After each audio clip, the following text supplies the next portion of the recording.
नमः ॐ विष्णुपादाय कृष्णप्रेष्ठाय भूतले श्रीमदे भक्तिवेदान्त स्वामिन् इति नामिने।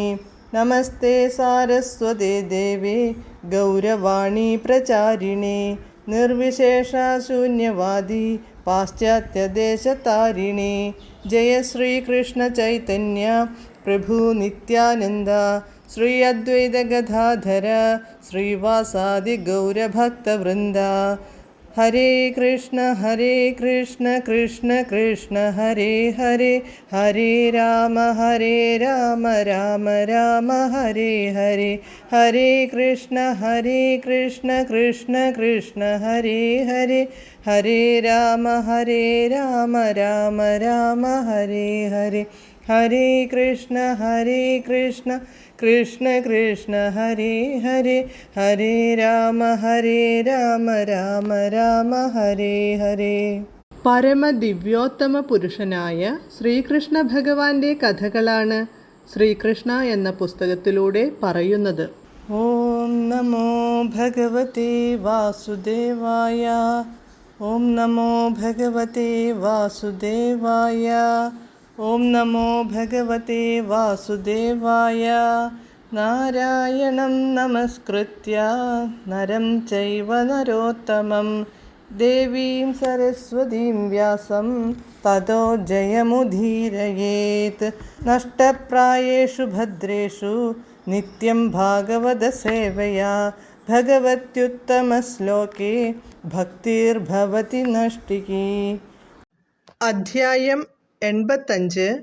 സുഭദ്രാഹരണവും ഭഗവാന്റെ ശ്രുതദേവ സന്ദർശനവും. Page number 849. ശ്രുതദേവൻ തുടർന്നു, പ്രിയപ്പെട്ട ഭഗവാനെ, ഏതാണ്ടൊരു നിദ്രാവസ്ഥയിലാണ് അവിടുന്ന് ഈ ഭൗതിക ലോകത്തു പ്രവേശിച്ചത്. നിദ്രാവസ്ഥയിൽ ബദ്ധാത്മാവ് മായികവും താത്കാലികവുമായ ലോകങ്ങൾ സൃഷ്ടിക്കുന്നു. അപ്പോൾ അയാൾ വിഭ്രമാത്മകമായ പ്രവർത്തനങ്ങളുടെ തിരക്കിൽ പെട്ടുപോകുന്നു. ചിലപ്പോൾ രാജാവായി തീരണം, ചിലപ്പോൾ വധിക്കപ്പെടണം, മറ്റു ചിലപ്പോൾ അജ്ഞാതമായ ഏതോ നഗരത്തിലെത്തണം. ഇവയൊക്കെ കേവലം താത്കാലിക കാര്യങ്ങളുമാണ്. അതുപോലെ അങ്ങും ഒരു നിദ്രാവസ്ഥയിൽ ഒരു താത്കാലിക പ്രത്യക്ഷം സൃഷ്ടിക്കാനായി ഭൗതിക ലോകത്തു പ്രവേശിക്കുന്നു. അതു അങ്ങയുടെ വ്യക്തിപരമായ കാര്യങ്ങൾക്കല്ല, ഭോക്താവായി അങ്ങയെ അനുകരിക്കാൻ ആഗ്രഹിക്കുന്ന ബദ്ധാത്മാവിനു വേണ്ടിയാണ്. ഭൗതിക ലോകത്ത് ബദ്ധാത്മാവിൻ്റെ സുഖാനുഭവം ക്ഷണഭംഗുരവും മായികവുമാണ്. എന്നിരുന്നാലും തൻ്റെ മായികമായ അനുഭൂതിക്കു വേണ്ടി അത്തരമൊരു താത്കാലികാവസ്ഥ സൃഷ്ടിക്കാൻ ബദ്ധാത്മാവിനെ കൊണ്ടാവില്ല. അവൻ്റെ ആഗ്രഹം സാധിക്കാൻ വേണ്ടി അവ മായികവും താത്കാലികവും ആണെങ്കിൽ കൂടി അവനെ സഹായിക്കാൻ ഈ താത്കാലിക പ്രത്യക്ഷത്തിൽ അവിടുന്ന് പ്രവേശിക്കുന്നു. ഇപ്രകാരം ബദ്ധാത്മാവ് ഭൗതിക ലോകത്തു പ്രവേശിക്കുന്ന നിമിഷം മുതൽ അവിടുന്ന് അവൻ്റെ സ്ഥിരം ചങ്ങാതിയാണ്.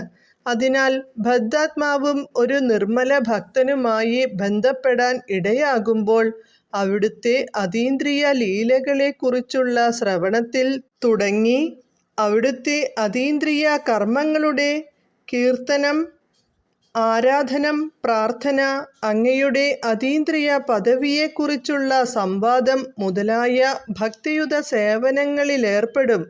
ക്രമേണ അവൻ ഐഹിക ജീവിതത്തിൻ്റെ മാലിന്യങ്ങളിൽ നിന്നും മുക്തനാകും. അയാളുടെ ഹൃദയത്തിൽ നിന്നു ഭൗതികമായ പൊടിപടലങ്ങൾ തുടച്ചു നീക്കപ്പെടും. ഇപ്രകാരം ക്രമേണ ഭക്തൻ്റെ ഹൃദയത്തിൽ അങ്ങ് ദൃശ്യനായി തീരും. അങ്ങ് എപ്പോഴും ബദ്ധാത്മാവിനോടൊപ്പമുണ്ടെങ്കിലും ഭക്തിയുത സേവനത്തിലൂടെ വിശുദ്ധനായി തീരുമ്പോൾ മാത്രമേ അവന് അങ്ങയുടെ വെളിപ്പാടുണ്ടാകുകയുള്ളൂ.